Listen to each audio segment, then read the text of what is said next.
Hello mga Mars, mainit na hapon.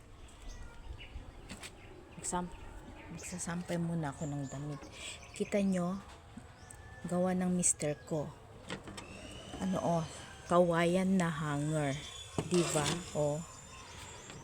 Less expenses pa. Sampay muna ako. Native na hanger. Kita nyo. Nandun pa sa labas yung mga hanger ko. Tingnan nyo nga. Tingnan nyo mga Mars.